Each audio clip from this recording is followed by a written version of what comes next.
Before we get into the video, could everyone please subscribe to my Endless Diary Tales channel? Thank you so much.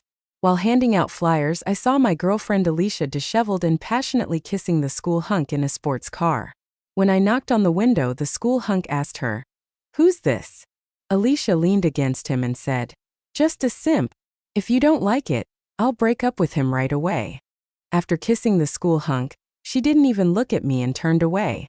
The school hunk licked his lips where my girlfriend had kissed and mocked. "Leave. Beauties only belong to the strong." I asked, "I don't care about my girlfriend, but why are you in my car?" The atmosphere became awkward. The school hunk gripped the steering wheel, staring at me dumbfounded. "What do you mean your car?" he asked. "This is my car," I said. I opened the glove compartment and took out the registration. "Look, it has my name on it. Why are you in my car? Are you stealing it? I'll call the police right now." The school hunk turned red, hurriedly got out of the car and whispered to me, "Don't call the police. My dad's a mechanic. I saw this car look nice and borrowed it for a spin. Please don't call the police." I widened my eyes and loudly said, "You call this borrowing? This is theft. Can repair shops steal cars for maintenance?" The school hunk lowered his head and whispered, "Bro, I'm sorry." I sighed. "Don't get familiar. Let me check the car's condition first." He didn't dare speak, and I soon found a dent on the hood. I said angrily, "What's this about?" The school hunk panicked and quickly said, "It's not my fault. Your girlfriend insisted on sitting on the hood to take selfies and posted a bunch of provocative photos on her moments. That's the evidence." I checked my phone and saw nothing. The school hunk quickly showed me his phone. It turned out Alicia had blocked me.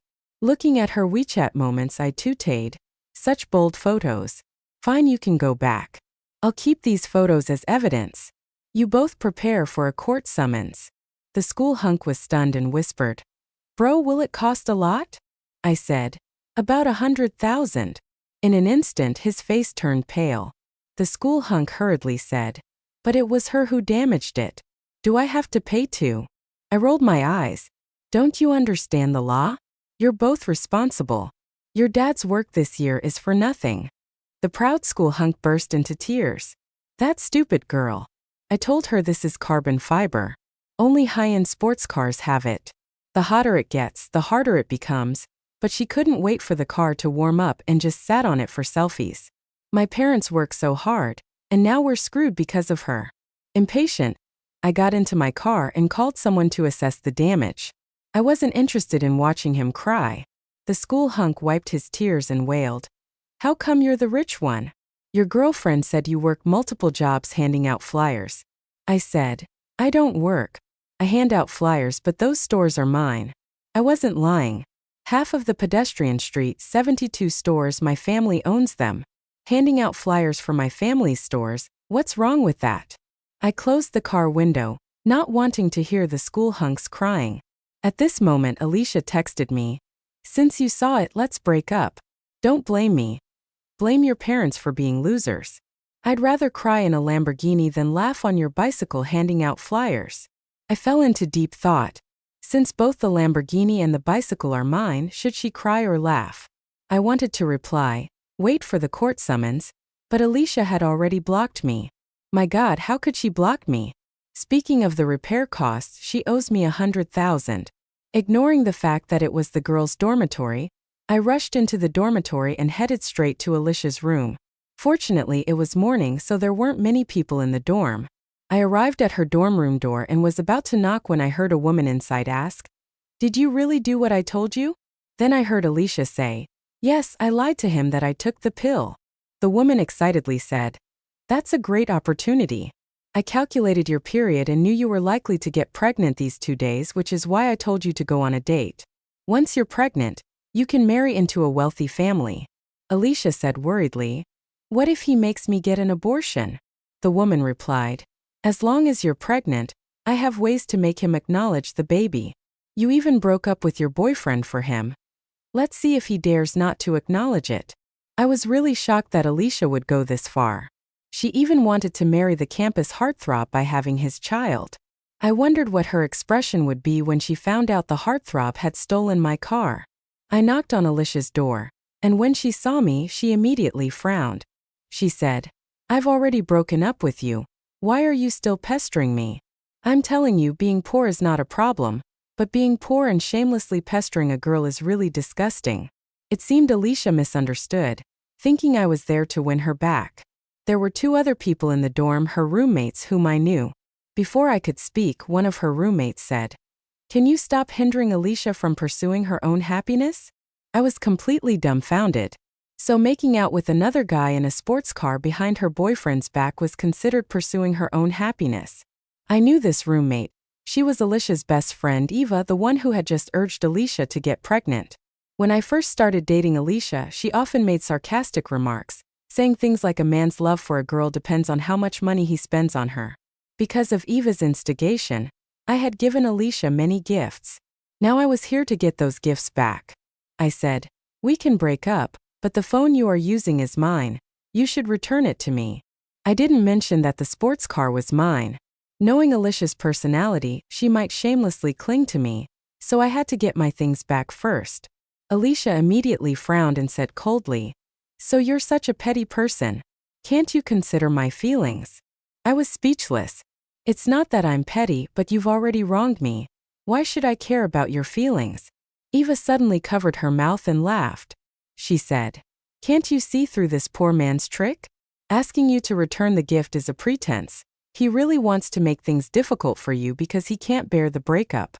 Alicia sneered. "So that's it. You think if I can't bear to return the gift, I won't break up with you, right? Have you forgotten my current man is very rich?" She raised her head proudly and Eva added fuel to the fire. "Don't be afraid, sis. I just checked.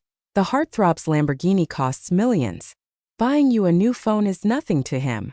Alicia laughed and said, "I can return the phone, but let me make one last call. I'll show you why I broke up with you.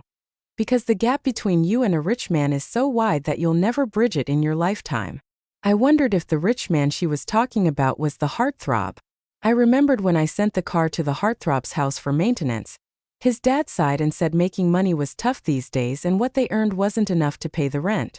Alicia made a call and Eva quickly said, "Put it on speaker so he can hear. Let him know the gap between himself and others."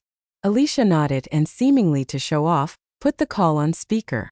As soon as the call connected, she said pitifully, "Brother, my boyfriend came to break up with me and wants me to return the phone he bought me. Without the phone, how can I contact you in the future?" However, the heartthrob didn't indulge her. On the other end of the line, the heartthrob yelled angrily, "You damn bitch! Don't let me see you again, or I'll beat you every time I see you." In an instant, both Alicia and Eva were stunned. The call was abruptly cut off, and Alicia stared at her phone, unable to say a word. Eva quickly reacted. She angrily grabbed a book from her bed and threw it at me, shouting, "Did you badmouth my best friend downstairs?" When Alicia heard this, she was furious and started shaking. "Yeah, he wasn't treating me like this before. You must have slandered me. How despicable and disgusting can you be?" I impatiently said, "I didn't badmouth you. Just give me back my things." "If you didn't badmouth me, why would he suddenly treat me like this?" I was speechless. Because Alicia posted coquettish selfies sitting on the hood of his car, the heartthrob had ended up with thousands in debt. Given his family's income, how could he not be angry? Eva sneered. "That's why I told you to be brave and date the heartthrob, because I already saw through this poor loser. He only knows how to play tricks behind your back, disgusting simp." I asked, "So you're saying you were involved in her betrayal of me, right?" Eva snapped. "Betrayal? My best friend was stuck in a mess. Of course I had to pull her out. Should I let her sink into marrying you? She'll thank me for the rest of her life." Alicia grew impatient and said coldly, "You can have the phone back, but I have one condition. You immediately apologize to the heartthrob and admit that you were lying about me." Eva cursed. "Yeah, even if you have to kneel and apologize, clear my best friend's name." I took the phone and continued, "Why should I apologize for something I didn't do? And we haven't settled our accounts yet." I walked straight into the room and sat at the desk to start calculating. Throughout our relationship, I had given Alicia many gifts and transfers. I wanted them all back. Alicia said disappointedly, "My friends are all here, we once loved each other. Do you really want to embarrass me like this?" I ignored her and continued calculating. Eva suddenly took a photo of me. With a face full of disdain, she said, "Today I encountered the ultimate loser. I'm going to post this on my social media right now and expose you so you'll be socially dead." I thought she was just threatening me, but when I took out my phone to check, I found she had actually posted it. She posted my photo with the caption, "OMG girls, never date a poor guy. The poorer they are, the more trouble they cause. My best friend got stuck with one. It's terrifying." I frowned and said, "This is a personal matter between us. Why do you keep mentioning being poor? You might as well write gold digger on your face." Eva sneered, "Yeah, I do like rich guys. Do you have the right to be jealous? If you were rich, you'd be the one scolding me now, not the other way around. Look at your pathetic self." Eva got more and more agitated, walking to the window and pointing downstairs. She said, "Rich men drive million-dollar Lamborghinis and are full of ambition and career goals. Poor losers just sit here calculating, making the girls who once loved them feel sick." Another roommate finally couldn't help but speak up.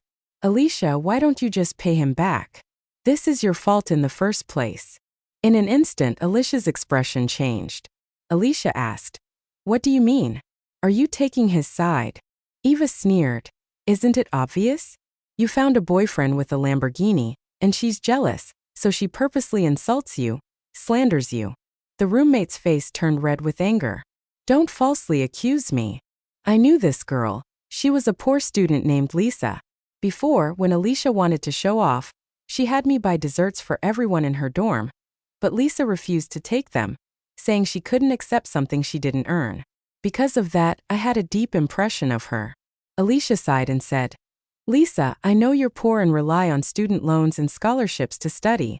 I understand if you resent the rich, but you know what? Being a good person is more important than good grades." Lisa's eyes widened in disbelief. "Are you saying I'm not a good person?" I was completely dumbfounded. Lisa was diligent and hardworking, excelling in both character and academics. And Alicia? She had just been making out with the rich guy in a car right in front of me, her boyfriend. She dared to say Lisa didn't know how to behave. What kind of nonsense was she spouting? Eva sneered, "I know your type, poor simp girl. You know he broke up, so you're pretending to be a pretentious coquette to win his favor. You know you have no chance with a guy who drives a Lamborghini, so you don't even let a guy who earns $3,000 a month handing out flyers pass."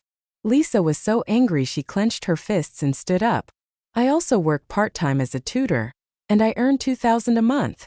Eva looked at her with disdain. "To you, even mosquito legs are meat. Yesterday, I saw you picking up food that fell on the table to eat. You poor wretch, of course you're not picky about men." Lisa's eyes reddened immediately, her voice trembling with grievance. "The food fell on the table, not the floor. What's so poor about that?" "Enough."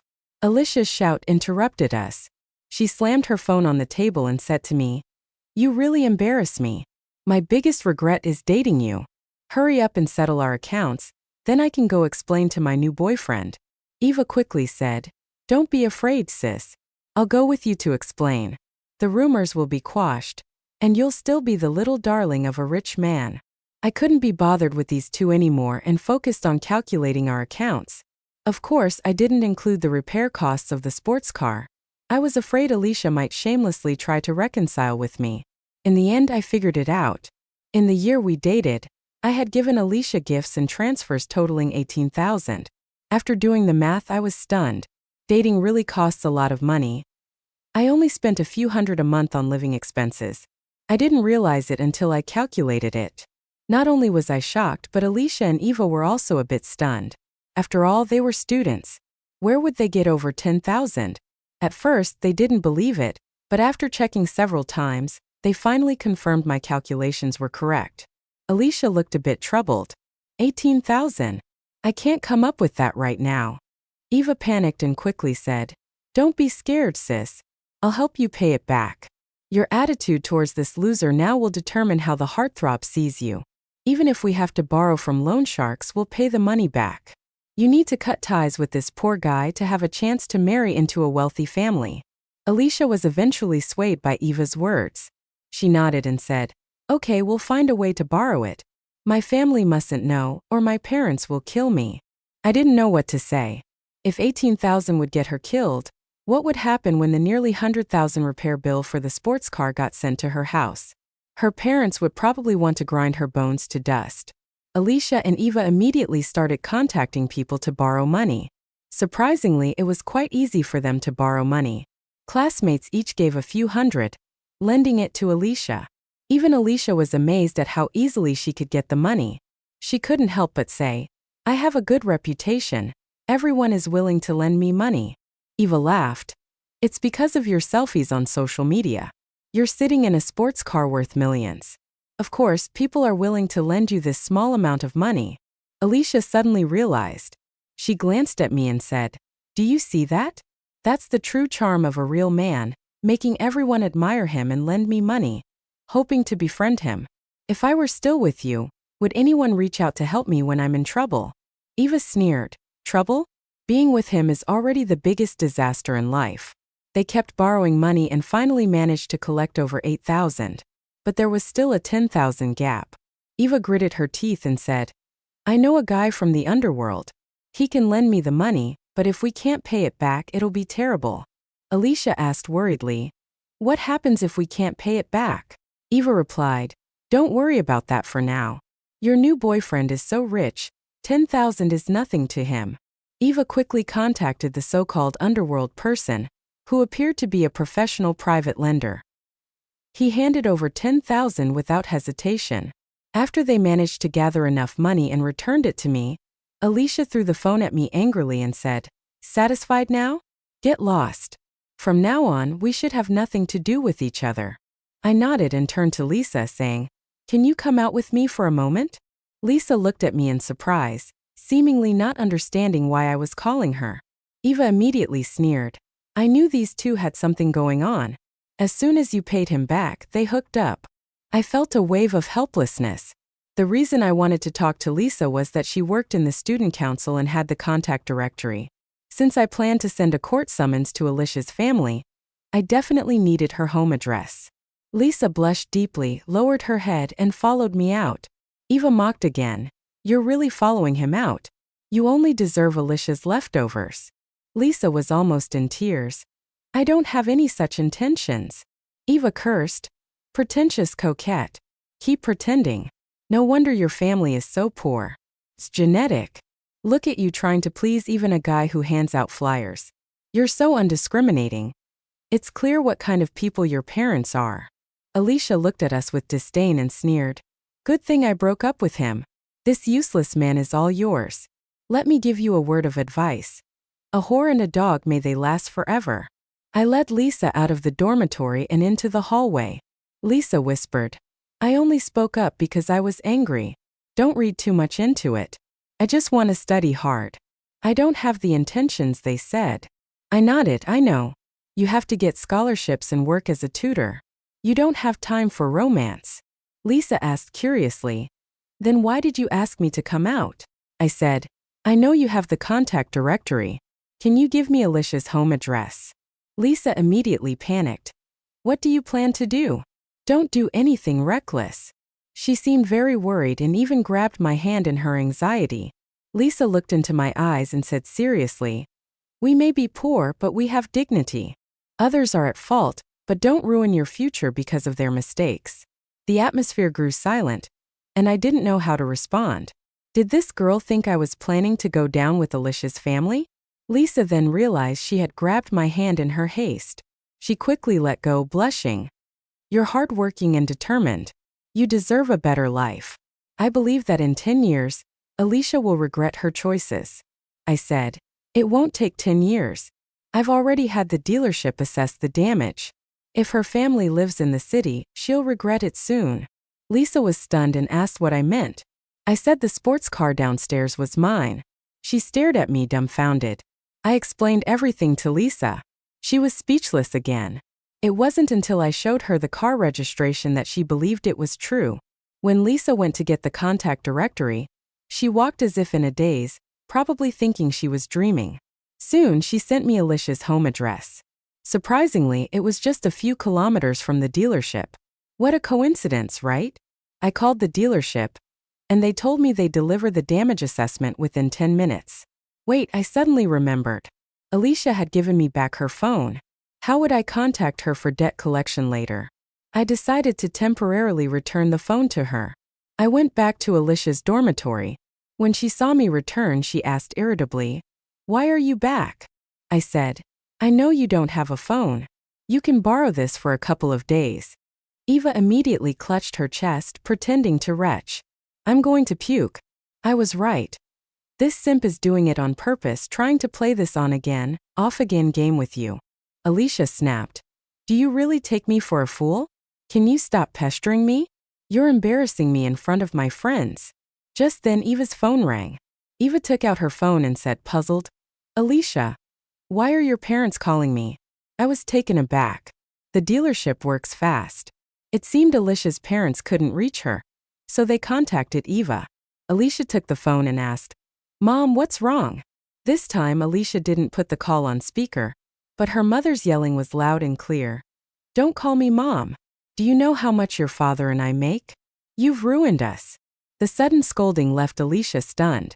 She quickly said, "Mom, what did I do?" Alicia walked to the corner of the dormitory with her phone. As she talked, she suddenly burst into tears. Eva hurriedly asked, "Sis, what's wrong?" Alicia sobbed, "I know why the heartthrob suddenly got mad at me. I dented his car by sitting on it, and now he wants my family to pay. The estimated cost is $137,000.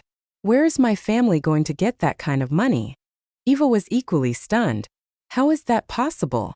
Just by sitting on it, it got dented. The bill was delivered to my house.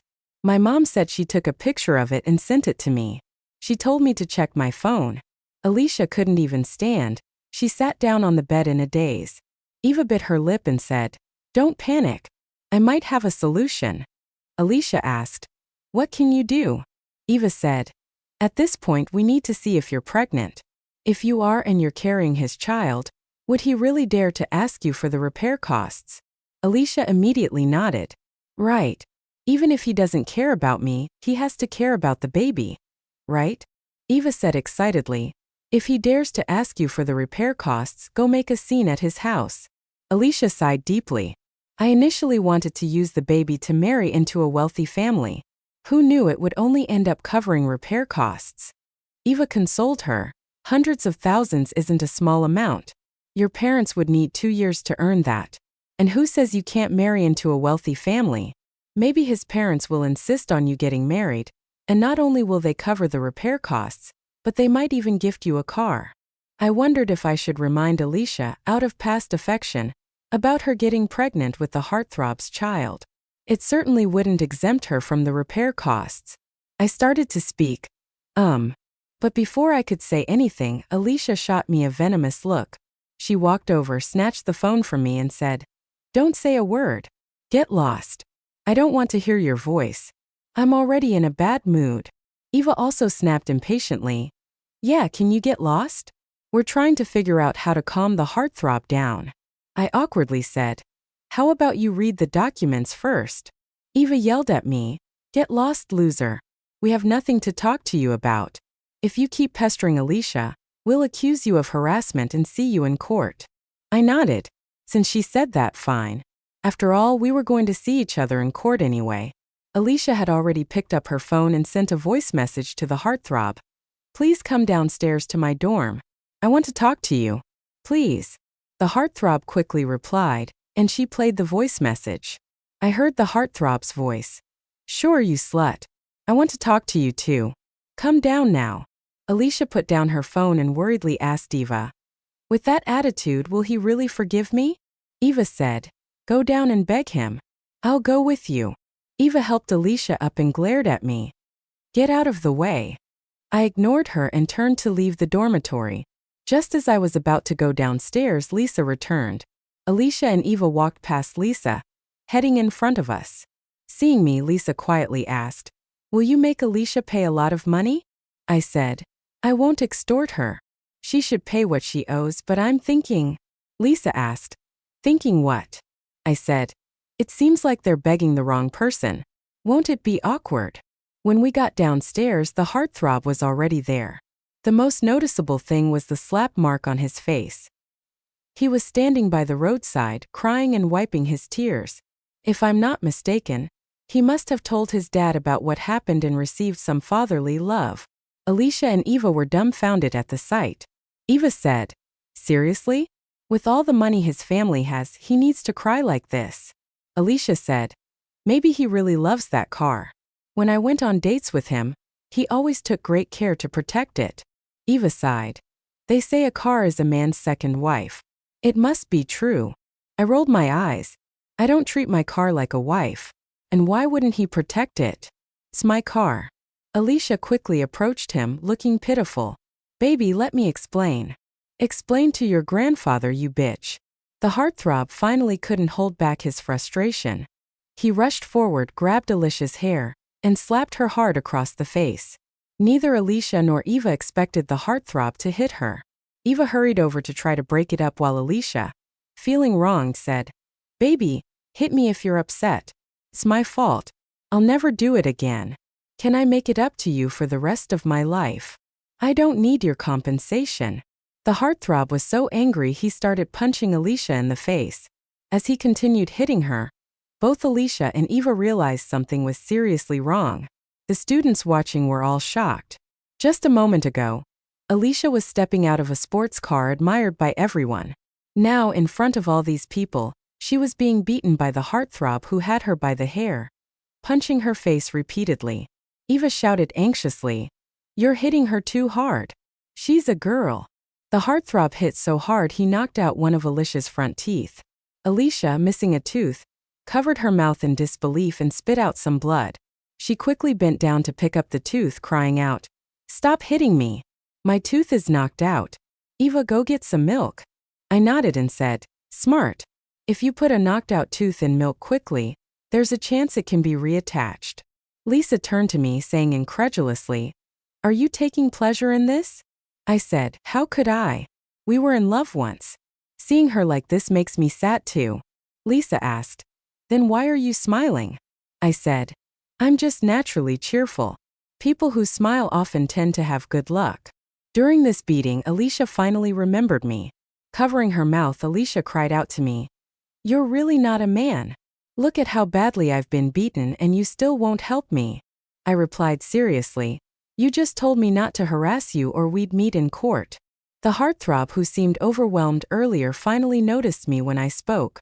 He let go of Alicia and walked toward me. Eva quickly said, "Heartthrob, I know you're upset, but do you know how much Alicia has suffered for you? Just now this loser was bullying her. If she didn't love you so much, would she have put up with this?" The heartthrob angrily shouted, "Shut up. Your whole family are losers." Eva didn't dare say another word. It was strange. She had been so aggressive in front of me, but now, facing her rich idol, she was unusually obedient. The heartthrob stood in front of me. I wondered how he would apologize, but then he did something unexpected. In front of everyone, he suddenly knelt down. With tears in his eyes, he cried, "Bro, I'm sorry. Please forgive me." At that moment, the world seemed to fall silent. Everyone stared at me in shock. The students were dumbfounded. Eva trembled with disbelief. Lisa said nothing, keeping her head down. Alicia, covering her mouth where a tooth was missing, suddenly had blood streaming from her nose. She tried to sniff it back but ended up choking on it and coughed painfully. No one expected things to turn out this way. Honestly, even I hadn't expected it. I sighed and said, "If you'd known this would happen, why did you do it in the first place?" Eva asked in a daze, "Why are you apologizing to him?" I said softly, "Yes, tell everyone why you're apologizing to me." The heartthrob, still crying, said, "I shouldn't have stolen your car to show off. I shouldn't have stolen your girlfriend. I'm despicable and disgusting. Please forgive me." I told my dad, but he said our family is already struggling with rent and can't pay for the damages. I nodded and said, "Your dad works really hard. That's why I sent my car to your family's repair shop. Who would have thought that such a diligent mechanic would raise a son like you?"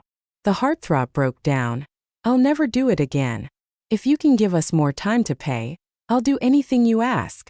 Alicia was stunned. She muttered, "What repair shop? What car maintenance? What's stealing a car?" I said, The facts are right in front of you. Alicia pointed at the sports car, her voice trembling. That car is yours. I nodded. Yes, it's my car. Her expression froze, then her lips quivered as she burst into tears. How can you be the rich one? Weren't you the flyer guy? I do hand out flyers, but those are all for my shops. Ignoring her bleeding nose and missing tooth, Alicia hurried to my side, limping. She grabbed my arm, crying, Baby, let me explain. I said coldly, I'm not your baby. We're already broken up. I reached out and placed my hand on the heartthrob's shoulder. He swallowed hard, looking at me pleadingly. I said, This is your fault, not your dad's. In fact, I should thank you because you showed me my girlfriend's true colors. You helped me, so I'll help you this once. I thought for a moment and continued, You'll graduate next year. You can negotiate the compensation amount, and once you start earning, I'll allow you to pay it back over 3 years. The heartthrob, surprised, asked, Really? I nodded and said, Yes. It's your mistake, not your father's, to pay for. But knocking out her front tooth is going to cost you a lot. The heartthrob said viciously, I'm not paying a cent. At worst, I'll go to jail and get a record. Anyway, I won't pass any civil service exams. I asked, Are you really willing to go to jail rather than pay her a cent? The heartthrob replied, Yes. This bitch doesn't deserve my compensation. I patted his shoulder hard and laughed. See, now you're being sensible. I'll waive 1,000 as a reward. Alicia was already dumbfounded. She whimpered, Baby, I was really wrong. Can you give me another chance? It's all. She turned around quickly and pointed at Eva, cursing. It's all because of this bitch. Eva didn't respond, her face blank. Alicia cried, You told me to do this.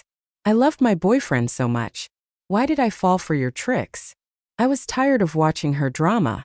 I said, Remember to take the morning after pill. Don't actually get pregnant. It's not because I care about you, but because I know with your personality, you'd definitely have an abortion if you got pregnant. I don't want an innocent life to be killed before it even sees the world because of your bad character. At that moment, Alicia's face turned ashen. Eva suddenly started crying. She said, Are you not going to repay the money I just helped you borrow? Alicia completely turned on her. You caused all this misery. Why should I pay you back? Eva also broke down in tears. I have to repay that money or I'll be beaten to death. I casually said, If you're afraid of owing money to a loan shark, then just pay it back. Eva cried again. Where am I supposed to get 10,000? Lisa clenched her fists in anger. She said furiously, You mocked me for eating food off the table, but your own family doesn't even have 10,000. You're poor too. So why do you bully other poor people? You deserve this. Eva sat on the ground, sobbing uncontrollably. I smiled at Alicia and said, Goodbye. Unless it's about repaying money, don't contact me. Otherwise, I'll charge you with harassment. I turned to Lisa and asked, Since the bitch has been punished, how about we go have a meal to celebrate? You can ride in my car. Lisa replied, Are you drunk in broad daylight? Why would I get in your car or have a meal with you? Realizing she had a point, I awkwardly scratched my nose. I got into my sports car and drove off. Alicia and the heartthrob's family quickly reached an agreement, with both families paying half. It said that Alicia was beaten half to death by her parents at home, even having her leg broken. It really was broken. She had to wear a cast. The worst part was that her leg didn't heal properly. She walked with a limp and might have to break it again to heal correctly. Feeling too ashamed, she didn't return for the last year of college. Eva, on the other hand, did return, but every time she did, people mocked her, calling her a traitor to the poor. To pay back the loan shark, Eva tried desperately to find a job, but her reputation preceded her, and no one wanted to hire her. In the end, she found me begging for a job. I happened to have a few low-end restaurants, so I had her clean the toilets. She had looked down on the poor, so now she could clean toilets for them. She could only cry while scrubbing the toilets, and word spread about her situation. Some students even came specifically to use the toilet after she cleaned it, just to make her clean it again. After dropping out, Alicia frequently messaged me, begging to get back together. I blocked her, but she would just switch numbers and continue to harass me. Eventually, I did as she wished and sued her. That finally scared her off and she stopped contacting me. As for Lisa and me, nothing happened between us. She was a self-reliant and disciplined girl, different from Alicia and her crowd. During the last year of college, Lisa didn't contact me at all. After graduation, she went back to her hometown to teach. She said there were many poor children in her hometown, and she wanted to help them. I admired her character and reached out to her a few times, but she wasn't interested in dating. The only time she asked for my help was to see if I could organize a clothing drive for the children in her area. I donated some old clothes, and after that we didn't stay in touch. I often think about what she said about having dignity. That remarkable girl. I hope her life takes her far.